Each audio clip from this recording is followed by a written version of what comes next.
Nous sommes en l'an 1492, une ère d'explorateurs courageux, de navires majestueux et de nouveaux mondes énigmatiques.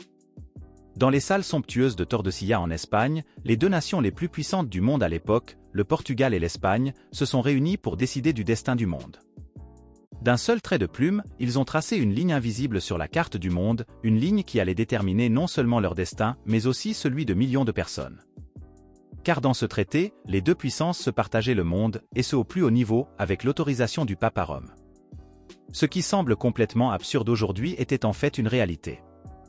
Dans un acte incroyablement égoïste, les deux États ont fermé le Nouveau Monde aux autres Européens et se sont fait confirmer par contrat leur domination sur le monde entier.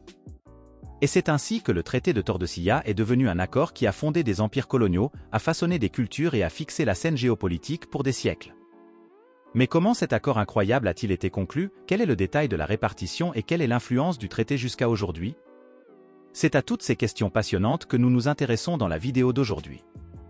À partir de l'année 1492, les années suivantes ont été marquées par une vague sans précédent de découvertes et d'explorations.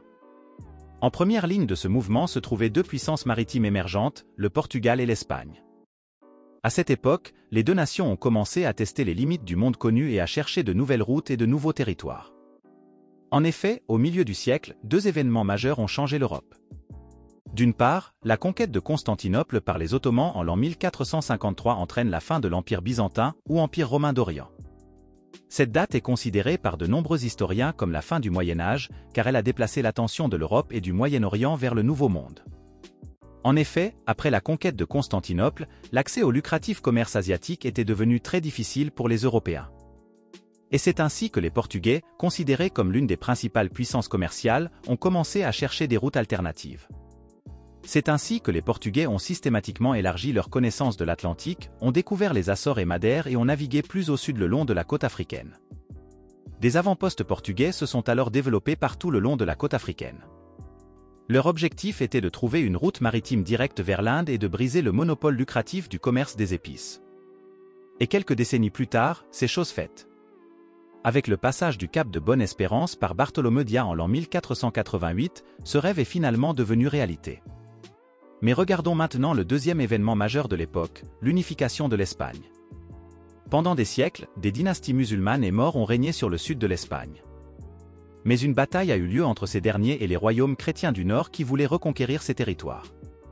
Cette guerre, appelée Reconquista, a duré plus de 7 siècles, mais a finalement pris fin. Car le tournant s'est produit en l'an 1469 avec le mariage d'Isabelle de Castille et de Ferdinand d'Aragon. Cette alliance réunissait les deux royaumes chrétiens les plus puissants de la péninsule et posait la première pierre d'une Espagne unifiée. En l'an 1992, ils ont finalement réussi à conquérir le dernier royaume mort à Grenade, achevant ainsi le processus d'unification espagnole. Avec l'unification et la consolidation de l'Espagne en tant que royaume unifié, une puissance politique et militaire centrale était maintenant en place, capable de financer des expéditions à grande échelle et de construire un immense empire outre-mer. Et tout cela ne devait pas tarder. La même année, Christophe Colomb, généreusement financé par le couple royal, a découvert l'Amérique au nom de l'Espagne. Ces développements parallèles ont propulsé le Portugal et l'Espagne au sommet de la structure du pouvoir mondial. Leurs navigateurs et explorateurs ont posé les bases d'une ère d'exploration qui allait changer à jamais la cartographie, le commerce et la diplomatie internationale. L'espagnol et le portugais allaient devenir des langues mondiales et la compréhension de ces langues allait devenir la clé de l'intégration culturelle et de la communication avec des centaines de millions de personnes. En effet, les rumeurs de la découverte de l'Amérique et d'une route maritime vers les Indes se sont naturellement propagées à une vitesse fulgurante en Europe et surtout en Espagne et au Portugal. En effet, lorsque Christophe Colomb revint en mars de l'année 1493 de son voyage depuis l'Amérique vers l'Europe, il fut obligé de faire d'abord escale à Lisbonne en raison des conditions météorologiques. Le roi portugais Jean II a ainsi reçu des informations de première main sur les découvertes et a immédiatement envoyé un messager à la cour espagnole pour tenter d'arracher les territoires à la couronne portugaise. Le roi portugais Jean se référait à un traité plus ancien avec l'Espagne, selon lequel le Portugal recevrait tous les territoires découverts au sud des îles Canaries. C'était clairement le cas pour les îles d'Hispaniola et de Cuba, où Christophe Colomb avait effectivement débarqué. Cependant, les Espagnols refusèrent catégoriquement, car à l'époque, ils ne connaissaient pas les régions plus lointaines de l'Amérique actuelle. C'est ainsi que la course entre les Espagnols et les Portugais pour le Nouveau Monde a été lancée. En effet, les deux royaumes investissaient massivement dans la navigation et l'armée et envoyaient toujours de nouveaux explorateurs pour s'approprier de nouveaux territoires. Mais ces découvertes parallèles entraînaient aussi de plus en plus d'incertitudes quant aux revendications territoriales. Qui avait le droit d'agir sur quel territoire? Que se passait-il si deux explorateurs des deux côtés plantaient leur drapeau dans le sable? Toutes ces questions devinrent urgentes lorsqu'il devint clair que les terres et les routes maritimes nouvellement découvertes étaient d'une valeur inestimable. La couronne espagnole s'est tournée vers le pape Alexandre VI, lui-même originaire d'Espagne, qui s'est rapidement rangé du côté de ses compatriotes. Dans sa célèbre bulle Inter Cetra Divinae, il a établi pour la première fois une ligne de démarcation pour séparer le territoire espagnol du territoire portugais. La ligne de l'époque se trouvait à environ 500 km à l'ouest du Cap-Vert, ce qui était nettement insuffisant pour les Portugais. C'est ainsi que les deux puissances se sont rencontrées en l'an 1994 à Tordesillas, en Espagne, afin de clarifier la situation une fois pour toutes.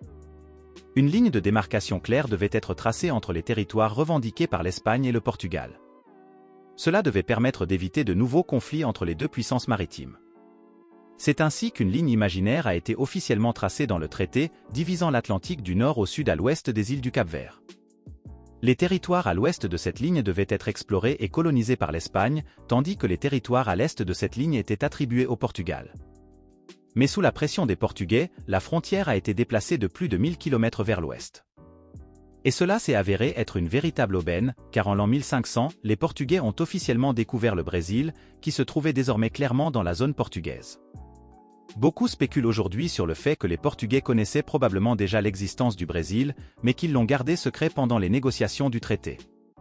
En tout cas, cela devait avoir de grandes conséquences, car aujourd'hui encore, on parle portugais dans le plus grand pays d'Amérique du Sud. Et avec plus de 200 millions de personnes, le portugais est aujourd'hui l'une des langues les plus importantes du monde. Cependant, le traité a laissé de nombreuses questions en suspens. Personne ne savait vraiment à quelle longueur géographique se trouvait la ligne de démarcation. Il n'était pas possible à l'époque de déterminer la longitude avec précision. De plus, les Espagnols ne s'arrêtaient pas en Amérique et ils étaient toujours obsédés par l'idée d'atteindre l'Inde par la voie maritime occidentale. Magellan y parvint en l'an 1522 lors de son tour du monde, ce qui permit à l'Espagne d'occuper également des territoires en Asie de l'Est. Un autre accord fut conclu, le traité de Saragosse. En plus de la ligne de démarcation occidentale à travers l'Atlantique, une ligne de démarcation orientale à travers l'océan Pacifique a été établie. Ainsi, le partage du monde semblait terminé. Mais comme la traversée du Pacifique était très dangereuse, les Espagnols se sont surtout concentrés sur la construction de leur empire colonial en Amérique. Les Portugais aussi ont beaucoup investi dans leur empire colonial en Amérique du Sud. Le traité de Tordesillas a donc posé les bases de deux des plus puissants empires coloniaux de l'histoire, dont l'influence culturelle et linguistique se fait encore sentir aujourd'hui. Cependant, le traité n'était pas éternel, comme il était prévu à l'origine. De nouveaux acteurs allaient bientôt entrer sur la scène mondiale, notamment les Anglais, les Français et les Néerlandais. Et ils ne se souciaient guère des frontières établies à l'époque.